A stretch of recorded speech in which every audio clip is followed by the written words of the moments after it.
Bonjour à tous, je suis Inès Seydani, kinésiologue professionnelle et je suis ravie de vous retrouver en ce début d'année pour un nouveau podcast consacré à la kinésiologie et au pouvoir des émotions sur notre santé. Dans ce troisième épisode de notre émission De vous à moi, j'ai souhaité donner la parole à Annie, ma nouvelle invitée, qui m'a accordé toute sa confiance durant ses séances de kinésiologie. Je l'ai aidée et je l'ai accompagnée à se libérer de ses résistances et de ses blocages émotionnels pour enfin mieux vivre au présent. Elle a accepté de témoigner et de partager son expérience et elle nous expliquera comment la kinésiologie lui a permis de se libérer des émotions négatives qui peuvent agir directement sur notre santé et sur le bien-être de notre organisme et comment la kinésiologie lui a permis de guérir ses blessures émotionnelles qui l'ont empêché d'être soi-même pendant des années. Très bonne écoute.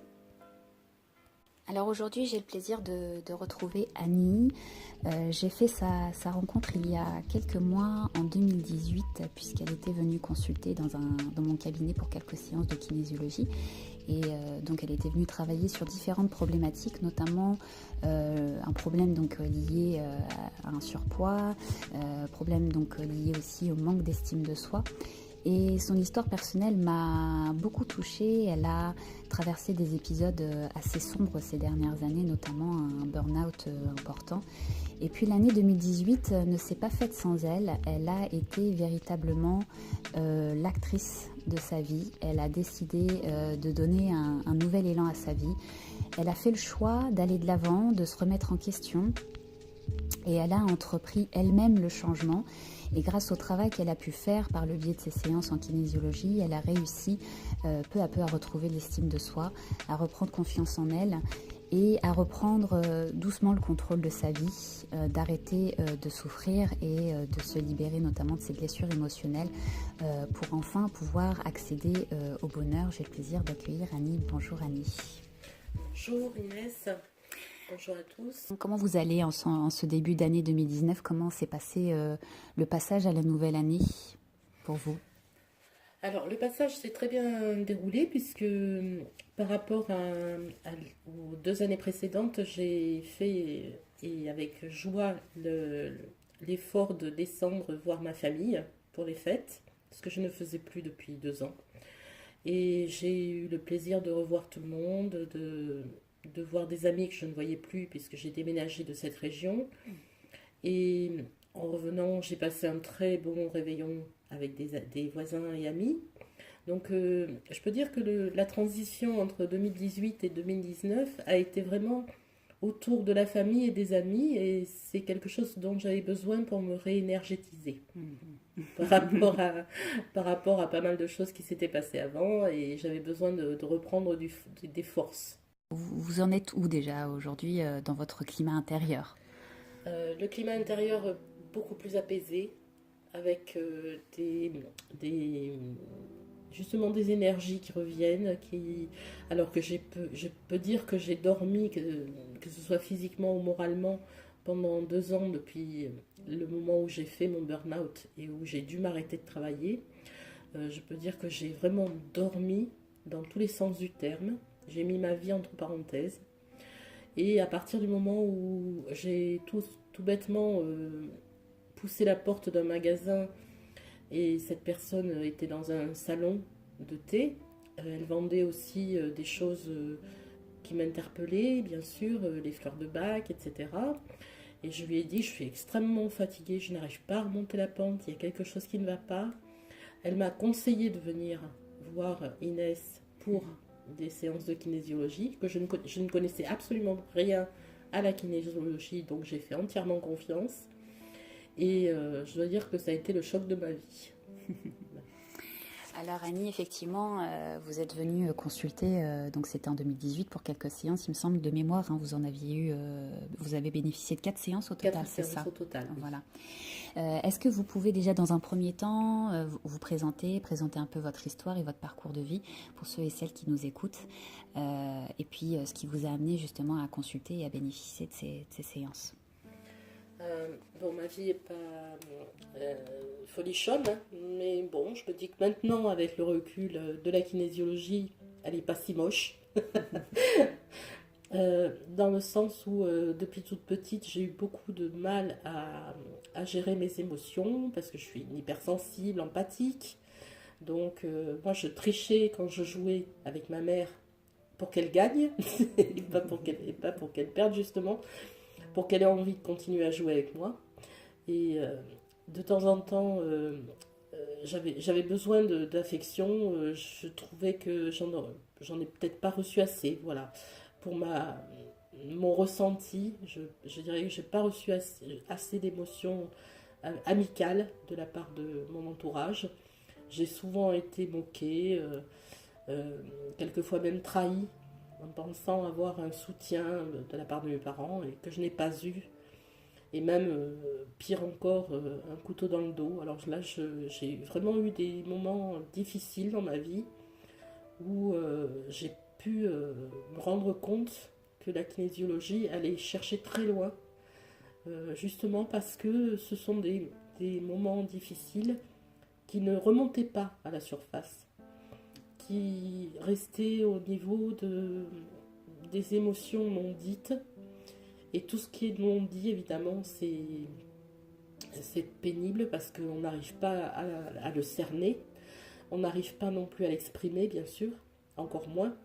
Et tout ce qui a été bâclé à ce moment-là, bâclé dans le sens il ne faut pas pleurer pour rien, il ne faut pas être tout le temps à demander, il ne faut pas être tout le temps à se prendre pour le nombril du monde, ce qui était loin d'être mon cas.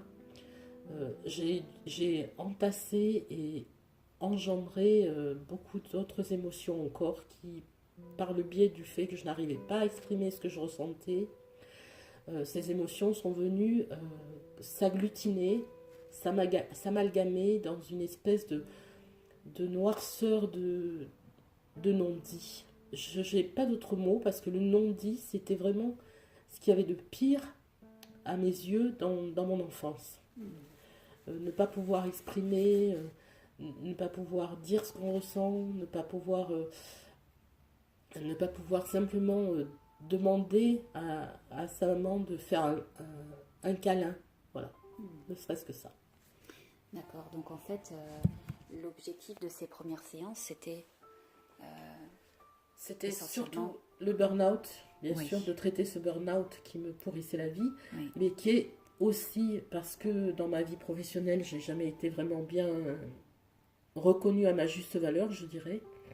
J'ai eu beaucoup de déboires au niveau professionnel, alors que j'étais souvent demandée justement parce que j'avais beaucoup de qualités. J'ai fini par comprendre que la qualité ne suffisait pas, qu'il fallait avoir des amis bien placés, qu'il fallait avoir une avidité que je n'ai pas. Donc au niveau professionnel aussi, j'ai pas su demander ce qui me revenait. Et je pense que c'est un petit peu pareil dans toutes mes strates de vie, à savoir la famille que j'aurais pu construire et que je n'ai pas pu construire parce que j'ai pas demandé en fait. J'ai pas fait voir que j'étais capable que j'avais de la valeur. J'ai pas su me mettre en valeur au moment où j'aurais dû sortir, voir des amis, etc. J'ai pas su faire ce pas parce que je n'avais pas l'habitude d'être bien vue. Donc pour moi, j'étais tout le temps en retrait. J'étais tout le temps à me cacher finalement. Je ne m'habillais pas forcément bien, je ne savais pas me maquiller, j'avais du mal à me mettre en valeur simplement. Pour moi, j'ai envisagé le groupe comme un groupe amical et que je ne valais pas mieux que ça. Alors Annie, est-ce que vous pouvez nous expliquer comment se sont déroulées vos premières séances et notamment la première, comment vous vous êtes senti concrètement dans votre corps à la suite de ces toutes premières séances et quelles ont été vraiment vos prises de conscience juste après la première séance ou la deuxième, parce que je sais que la deuxième aussi a été assez douloureuse pour vous. La prise de conscience, elle a été lors de la première séance effectivement déjà assez forte puisque j'étais arrivée avec un poids sur les épaules énorme. J'avais l'impression d'avoir quelqu'un sur les épaules, d'avoir vraiment un poids à traîner. Et le poids, j'entends par là le poids émotionnel, le poids physique, psychologique, enfin, à tous les niveaux, j'avais l'impression d'être d'être plusieurs personnes. Alors, je ne dis pas que ce poids s'est libéré lors de la première séance, là, vraiment. Oui. J'ai attendu, je crois, la troisième ou la quatrième, où j'ai vraiment senti que quelqu'un partait de mon corps. J'avais l'impression d'être arrivée à deux et de repartir toute seule. Oui, d'ailleurs, c'est une phrase qui quand même assez scotché à la fin de la séance. Ça m'avait bien marqué aussi, oui, cette sensation finalement. Ah ben, c'était une sensation très forte, vraiment l'impression que la moitié de moi tombait de la table de soins et que j'étais enfin libérée de quelque chose, comme un fantôme qui m'aurait hanté pendant des années et qui enfin a accepté de partir. Voilà. Et la première séance, c'est vrai que j'ai ressenti de toute façon au niveau des épaules une libération réelle, puisque quand je suis repartie, j'avais l'impression de me tenir beaucoup plus droite déjà, d'avoir touché des points sensibles de mon corps et de mon âme par rapport à tout ce que j'avais vécu avant, et l'impression de pouvoir m'exprimer différemment, puisque bon, par rapport à mon burn-out, j'ai dû faire appel à un professionnel de santé qui a commencé à m'aider, mais je dois dire que c'est très long, puisque c'est un psychiatre qui a pu effectivement déjà faire un travail, mais c'était un travail qui était différent. C'est un travail qui est différent par rapport à la kinésiologie, où j'ai l'impression qu'avec la kinésiologie, on va droit au but.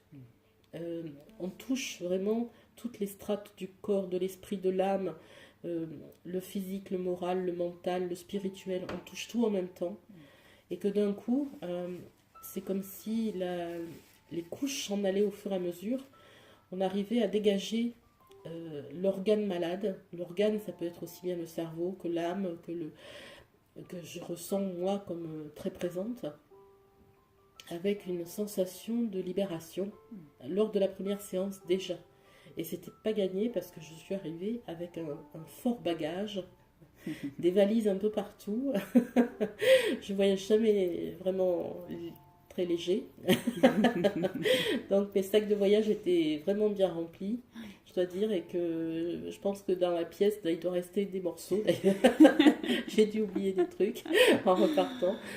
Tellement cette libération de l'âme a été importante par rapport aux séances où j'ai pu parler des rapports que j'ai eus qui ont été assez conflictuels avec ma mère.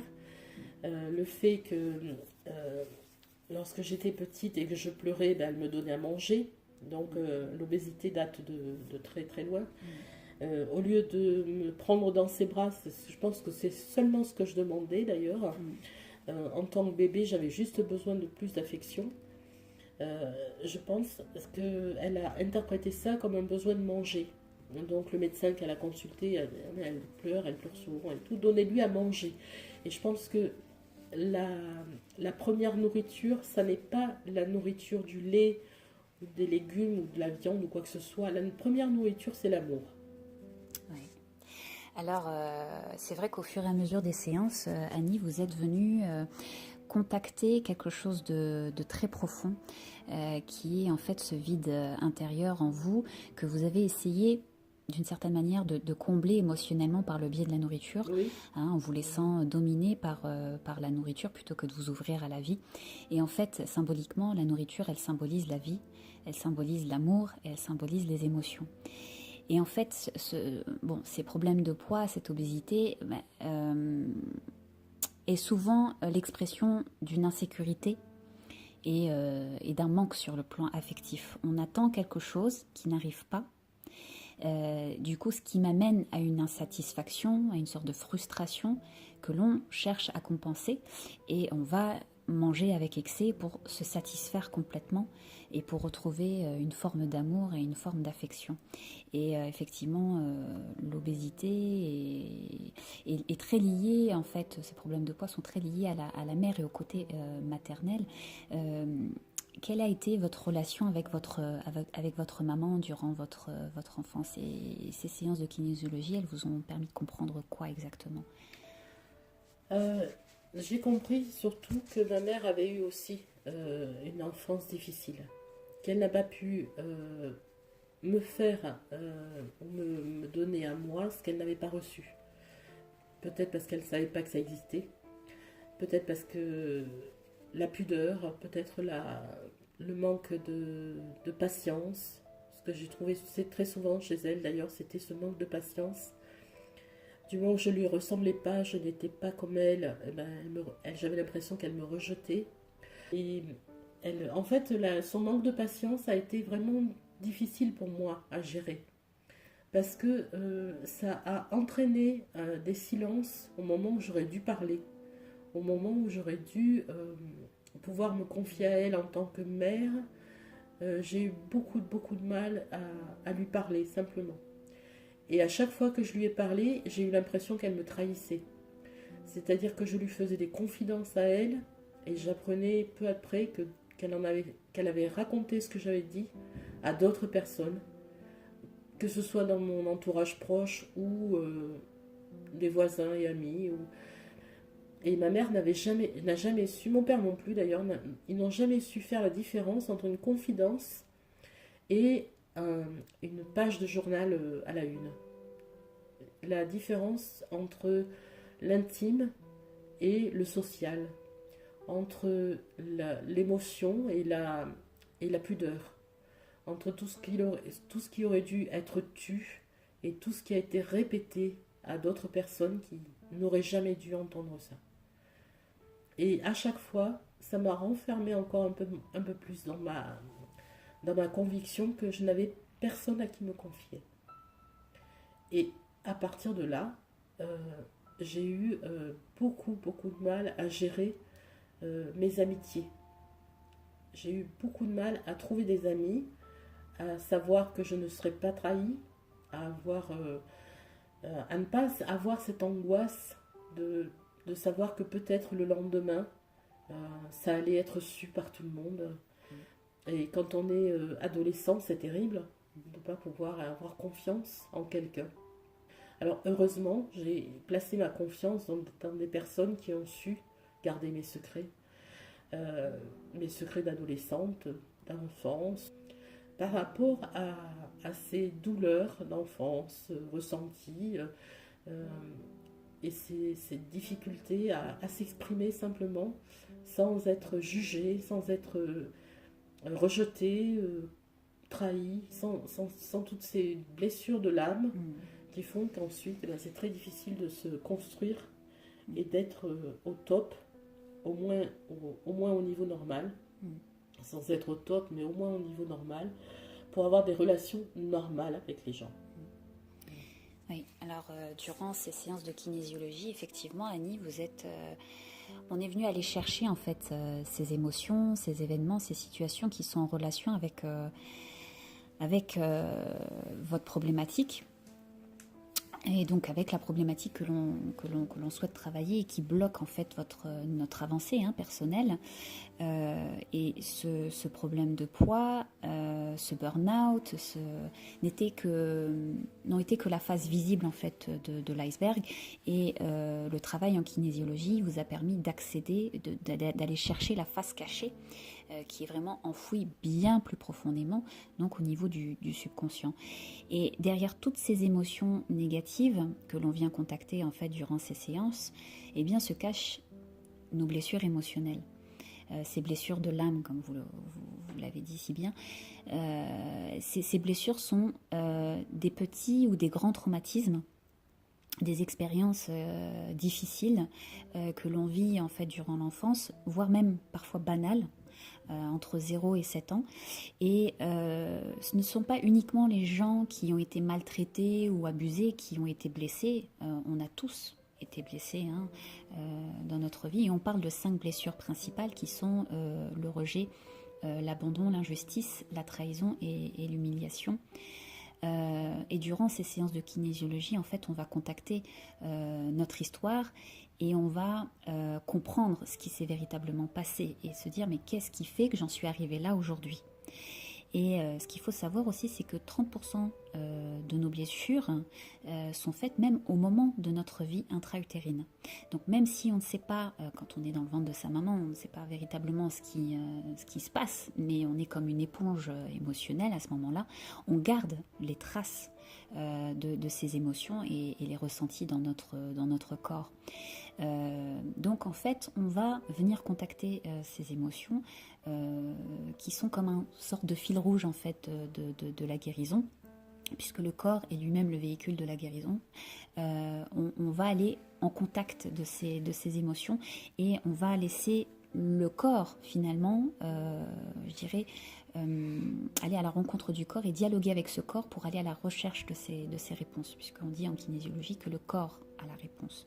Alors ces séances de kinésiologie vous ont permis également donc de rentrer en contact au fur et à mesure de votre travail avec vos blessures émotionnelles, d'apprendre à les reconnaître, d'apprendre à les accepter.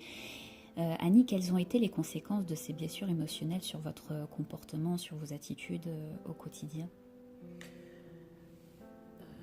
Alors, au quotidien, je peux dire que c'était le besoin d'être reconnu, le besoin d'être accepté. Ensuite, le besoin d'être reconnu pour ma valeur. Le besoin d'être simplement une personne. Alors que dans certaines réflexions, notamment la séance où on a parlé de ma lignée de femmes dans ma famille, le nombre de blessures qui me sont arrivées par les femmes, je peux dire, m'ont encore fait plus mal que par des étrangers ou par des hommes. Parce que je pensais que les femmes étaient des alliés par rapport à tout ça. Or, j'avais une tante, on me comparait à elle parce que c'est vrai qu'on se ressemblait beaucoup. Et cette personne avec qui j'aurais voulu avoir des contacts beaucoup plus sains et beaucoup plus amicaux, n'a jamais su me dire que, en me revoyant, parce qu'elle n'habitait pas avec nous, elle venait d'Italie nous voir de temps en temps, chaque fois qu'elle me voyait, elle disait non pas bonjour. La seule chose et la première chose qu'elle disait, c'était tu as encore grossi. Et quelquefois même, c'était elle a encore grossi. Donc je n'étais même pas considérée comme une personne présente dans la salle. J'étais juste une chose reliée à elle par un lien familial, mais qu'elle n'aurait certainement pas accepté dans son cercle si elle avait eu le choix. C'est que j'avais l'impression de la décevoir tout le temps. Que par rapport à ce qu'elle aurait attendu, elle-même qui n'avait pas d'enfant, ce qu'elle aurait attendu de moi, ça aurait été que je sois un top modèle. Peut-être. Peut-être que là, elle m'aurait parlé différemment, peut-être qu'elle m'aurait abordé différemment, peut-être qu'elle aurait pensé qu'à ce moment-là, j'étais une personne et non pas une chose. Et ça a duré très longtemps, hein, jusqu'à la fin de sa vie, parce qu'elle est décédée il y a quelques années. Mais jusqu'à la fin de sa vie, à chaque fois qu'elle m'a vue, elle a encore grossi. Et ça, pour une personne qui est censée être amicale, qui n'avait cette réflexion-là que pour moi, alors que dans la famille, on est quand même 4 enfants et on n'était pas forcément tous filiformes, j'avais l'impression d'être vraiment prise pour une déception ambulante. Une chose qui n'aurait jamais dû arriver. Et ça, je crois que c'était lors de la deuxième séance, qui a été quand même assez douloureuse pour vous, hein, de mémoire, qui vous a permis, en fait, malgré tout, de vous libérer de ces frustrations, de ces non-dits, qui étaient lourds à porter. Je me souviens même en séance où vous m'aviez dit, mais Inès, je sens ce poids au niveau de mes épaules. Oui. Et un poids qui finalement ne vous appartenait pas. Oui, j'avais l'impression de porter les douleurs et les blessures de tout le monde, en fait. J'avais l'impression d'être une éponge absorbante sans fin.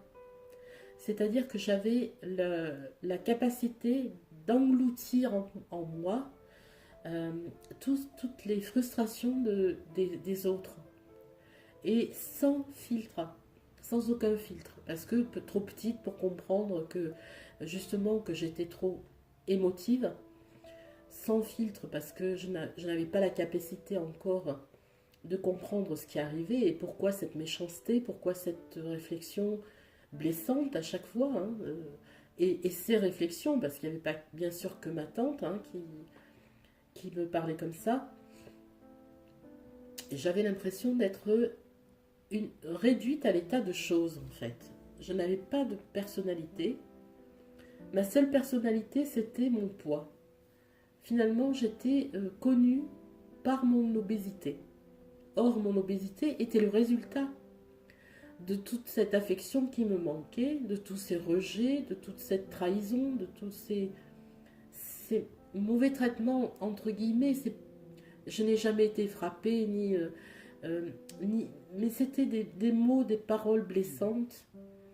C'était même à des moments où vraiment il n'y avait aucune raison, où on venait presque m'attaquer par rapport à une conversation toute bête, où j'avais à un moment donné dit quelque chose et on me répondait « Oh mais toi de toute façon t'es trop grosse, tu peux pas comprendre ». Et ça je trouvais, mais c'était rédhibitoire. C'était quelque chose qu'on ne pouvait pas combattre, que je ne pouvais pas combattre parce que je n'avais pas les armes.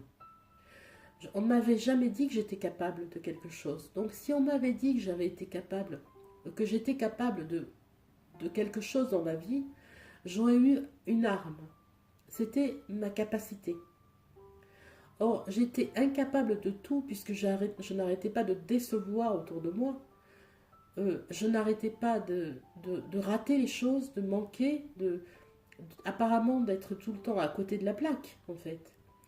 Et par rapport à ce manque de reconnaissance de moi-même, mon estime de soi, évidemment, est partie en éclats, mais très rapidement, très rapidement. Je croyais être une jolie petite fille, en fait, j'étais un monstre. Et à partir de ce moment-là, je n'ai plus réussi à retrouver cette estime de moi-même, cette valeur que j'aurais voulu que les autres voient et qui m'a bouché les yeux, réellement. Ça m'a vraiment bouché les yeux au niveau de ce que j'aurais pu voir de la vie. Je ne le voyais qu'à travers le filtre de mes propres angoisses. Je ne pouvais pas parler parce que j'allais être critiquée, je ne pouvais pas rire parce que j'avais un rire trop quelque chose, je ne sais pas quoi, mais on m'a reproché mon rire. Donc j'ai arrêté de rire. J'étais quelqu'un qui, en tout cas, apparemment, n'avait pas la valeur d'un être humain. Donc à chaque fois qu'on m'a blessée, on ne blessait pas un être humain, on blessait un animal. Et je me suis renfermée envers moi-même, sur moi-même, avec, pour toute confidence, un journal que j'ai tenu pendant des années. Et ce journal, le jour où j'ai su que ma mère avait fouillé dans mes affaires pour le lire, puisque c'était flagrant, elle me tenait des propos qu'elle ne pouvait pas avoir entendus ailleurs, je me suis dit, même là, elle arrive à me trahir. Même dans mon intimité la plus profonde, même dans mon journal intime, qui ne doit être lu que de moi-même, elle arrive encore à venir casser la baraque, casser mon image de moi, que j'essaye de construire grâce à ce journal. Même ça, je n'ai même pas droit à de l'intimité. C'est-à-dire que tout ce que je dois faire, c'est me montrer, me taire, ne pas rire, ne pas être heureuse surtout. Et pendant des années, j'ai pensé que je n'avais pas droit au bonheur d'ailleurs. C'est pour ça que j'ai laissé les gens me faire des horreurs, ne pas être reconnu par les personnes qui m'entouraient, ne pas être choisi, bien sûr, ne pas avoir de mari, d'enfant, tout ça parce que j'étais la bonne à rien en fait.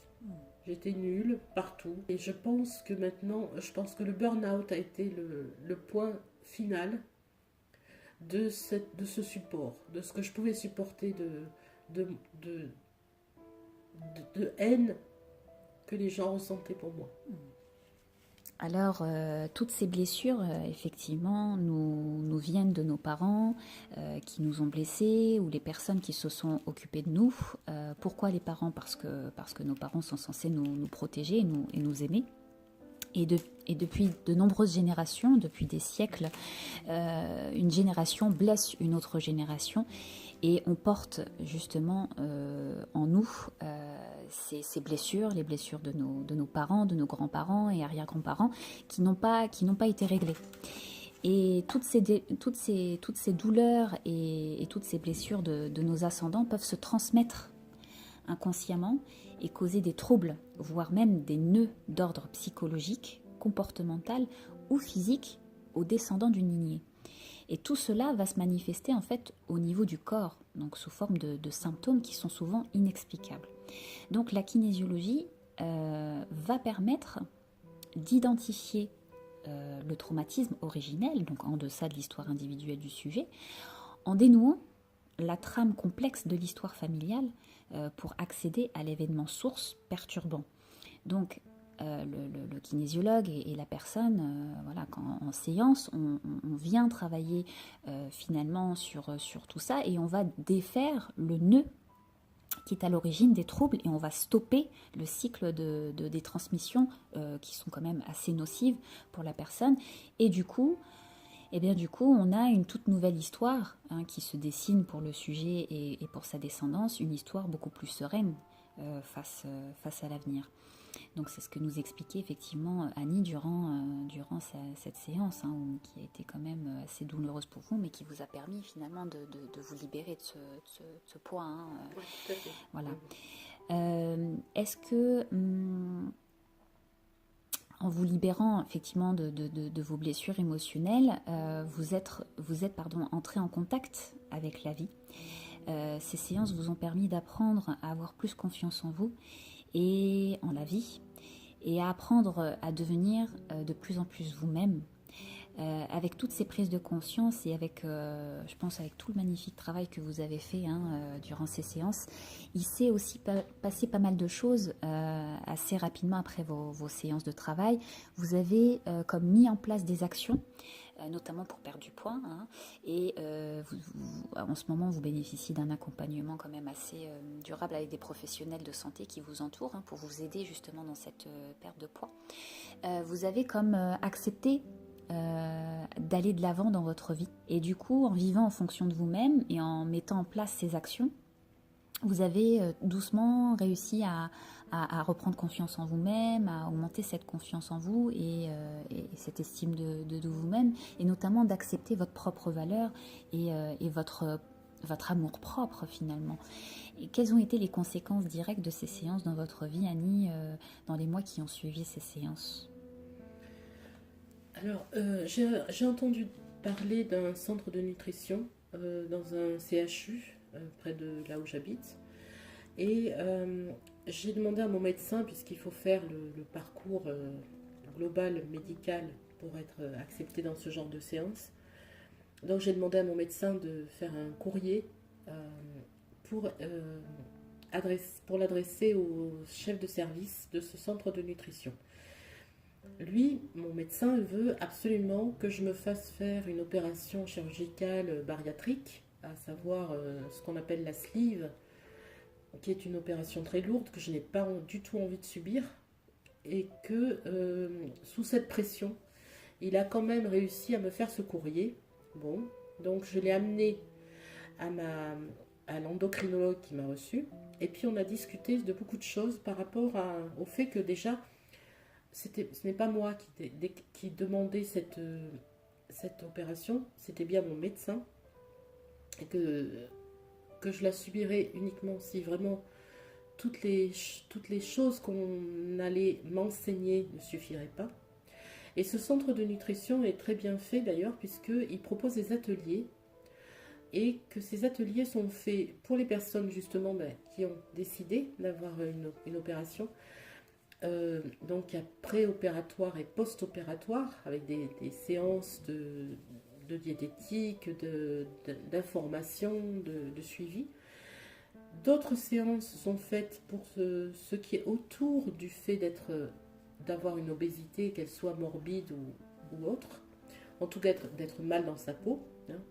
Par rapport à tout ça, il y a des ateliers, justement, le premier auquel j'ai assisté, ça a été diététique et remise en forme, équilibre de vie en fait. Équilibre de vie, c'est à la fois de la diététique pour savoir, pour connaître les erreurs à ne pas commettre, et puis quelques activités physiques aussi pour renouer avec ce corps qui justement quelquefois est séparé de l'esprit, hein, parce qu'il y a le corps et puis il y a l'esprit, et souvent on s'arrête à l'esprit, on ne veut plus entendre parler de son corps en fait. Le principe même dans ces ateliers, c'est justement de reprendre confiance en soi, d'avoir une estime de soi, une image de soi que l'on arrive à accepter avant d'en changer. Avant même de commencer à parler de changement, il faut déjà s'accepter comme on est. Vous êtes suivi actuellement pendant combien de temps? Encore pour un mois. Encore pour un mois, voilà. D'accord. Et quelles vont être les prochaines étapes? Là, ça bouge beaucoup déjà. Je trouve que effectivement, les séances, les ateliers sont extrêmement intéressants parce que justement, on rencontre des personnes qui ont les mêmes blessures.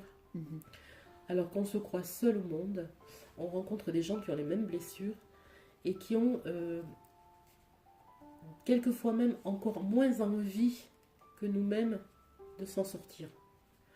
Et ça, j'ai donné des petites plaquettes avec les numéros de téléphone d'Inès, des plaquettes que j'ai toujours sur moi, au cas où, parce que je me dis que la chance, moi, que j'ai eue ce jour-là où j'ai poussé cette porte de salon de thé, oui, avec une personne au bout qui m'a finalement conseillé d'aller voir Inès, conseillé de mettre à bas toutes ces choses que j'avais en moi, toutes ces blessures qui sont là, mais qui sont vues différemment. Maintenant, je les vois différemment. Oui. Voilà. D'ailleurs, si elle nous écoute sur ce podcast, on lui transmet le bonjour. Je pense qu'elle se reconnaîtra. Oui, oui, parce qu'elle m'a vraiment sauvé la vie, je peux dire, hein, quelque part. En tout cas, la vie avec du bonheur. Parce que la vie, on l'a. La vie avec du bonheur, c'est différent. Alors, la kinésiologie, elle est venue quand même changer pas mal votre vie, hein, Annie. Quand on vous entend, il s'est passé beaucoup de choses pour vous après ces séances. Quels sont les bénéfices aujourd'hui de ces séances, le bilan que vous faites, et qu'est-ce que la kinésiologie est venue changer dans votre quotidien finalement? Elle est venue changer le fait que justement maintenant, je réclame ce qui m'est dû. Je réclame justement à mon médecin des comptes rendus. Je réclame des documents qui me concernent. Je n'hésite plus à lui en parler. Et je lui fais comprendre que s'il ne me donne pas ce que je veux, je change de médecin. Parce que j'ai besoin de ça. J'ai besoin d'être reconnue comme étant une personne capable de prendre sa vie en main. Et de vous affirmer. De m'affirmer, ouais. Tout à fait. De m'affirmer en tant que personne et non plus en tant que chose. De pouvoir être capable de reprendre ma vie en main et de m'affirmer auprès des autres en tant que personne capable de réfléchir. Et non pas en tant qu'idiote, grosse, incapable. Et ça a beaucoup changé les choses. Ça vous a ouvert les yeux, quelque part. Ça m'a ouvert les yeux sur le fait que, surtout, celui qui juge n'est pas forcément celui qui a raison. Oui, ce travail vous a permis d'accepter finalement l'amour pour vous-même et pour les autres. Aujourd'hui, Annie, est-ce que ces séances vous ont permis également de pardonner les gens qui vous ont blessé? Les seules personnes à qui je pardonne et que j'ai pardonné, c'est effectivement mes parents. Je pardonne et j'ai pardonné. Alors, je leur ai pas dit que je leur pardonnais parce que mes parents, malheureusement, sont décédés. Mais je leur parle, je leur explique, je leur dis que effectivement, je comprends leur douleur à l'époque. Je comprends que les événements ont été tellement terribles qu'ils ont été bousculés, ballottés, traînés par le courant, par la vague qui était à l'époque. Cette énorme guerre qui aujourd'hui encore fait des ravages parce qu'on en reparle. Je leur pardonne parce que effectivement c'était eux-mêmes des enfants. Quelque part ils sont restés enfants, quelque part ils n'ont pas eu peut-être ce qu'ils attendaient de la vie, et effectivement ils n'ont fait que répartir et repartir dans les mêmes travers que leurs propres parents, que leurs propres grands-parents ont eu, et que par rapport à tout ça je ne peux pas leur en vouloir. C'est comme si je m'en voulais à moi-même. Je regrette qu'ils n'aient pas pu faire le chemin que j'ai fait de guérison de l'âme, parce que si j'avais pu moi-même leur faire avoir un bonheur plus mérité, plus grand, j'ai fait tout ce que j'ai pu pour eux. Tout cela fait partie de justement ce que j'aurais aimé, ce que j'aimerais que les gens aient la possibilité d'avoir, c'est-à-dire cette rencontre. Ce podcast, par exemple, j'espère que des gens qui ont besoin de l'entendre vont tomber dessus, vont avoir le déclic eux aussi pour venir voir Inès et faire un premier pas vers quelque chose de mieux, vers une vie meilleure, tout simplement. Une vie non pas vécue avec contrainte, mais une vie organisée par soi-même, c'est-à-dire de reprendre en main notre existence. J'ai essayé de leur faire recouvrir un petit peu cette chose qui est le bonheur, mais qu'on n'arrive pas à définir, en fait. Voilà. Et moi, j'aurais aimé justement pouvoir être plus efficace de leur vivant. Maintenant, pour moi, l'efficacité actuellement, c'est de pouvoir leur dire que je leur pardonne. Vous disiez justement en début de séance que la kinésiologie vous a permis d'accéder au bonheur. Vous, aujourd'hui, Annie, quelle est votre définition du bonheur? Parce qu'on a tous, chacun notre propre définition du bonheur. Oui. Quelle est la vôtre? Par rapport à tous les tourments que j'ai connus et vécus, je dirais que actuellement, le bonheur, pour moi, c'est d'être en paix avec moi-même, en paix avec les autres. Et ça passe par le pardon, effectivement. Et que tous les gens qui m'entourent soient en paix avec eux-mêmes, avec ce bonheur qui est très mince, très ténu, très difficile à atteindre. Mais en fait, le bonheur, il est là. C'est vrai qu'il est là. Il suffit d'ouvrir les yeux et de comprendre que actuellement, on est dans un pays qui n'est pas en guerre. On a, pour la plupart d'entre nous au moins, la possibilité de se nourrir, de se vêtir, d'avoir un toit sur la tête. Le bonheur, il est déjà là. Ensuite, tous les à côté, c'est de passer des petits moments entre amis, de participer à ce podcast aussi, parce que ça peut aider d'autres personnes. Et si les autres personnes sont bien avec elles-mêmes, qu'elles arrivent à atteindre cette sérénité, cette plénitude dans leur vie, c'est déjà un point aussi positif que d'être soi-même en paix avec soi-même. Oui. Annie, merci mille fois pour ce partage fait avec beaucoup d'émotion, beaucoup de simplicité et de sincérité. Si vous avez apprécié et aimé cette rencontre avec Annie, merci en tout cas pour votre écoute. Si c'est le cas, alors prenez une petite seconde pour partager cet épisode avec votre entourage, votre famille, vos amis. Si vous écoutez ce podcast sur ma chaîne YouTube, n'hésitez pas à vous abonner pour être notifié des prochains épisodes. Si vous voulez me contacter pour une séance en individuel ou tout simplement me poser une question, n'hésitez surtout pas, vous pouvez me rejoindre sur mon site internet ineskinésiologue.com. Voilà, je suis à votre disposition et à votre écoute. Je finirai juste cette interview et cette belle rencontre avec Annie avec une phrase tellement vraie Dalai Lama, qui nous dit que le bonheur n'est pas une chose toute faite, il découle de tes propres actions.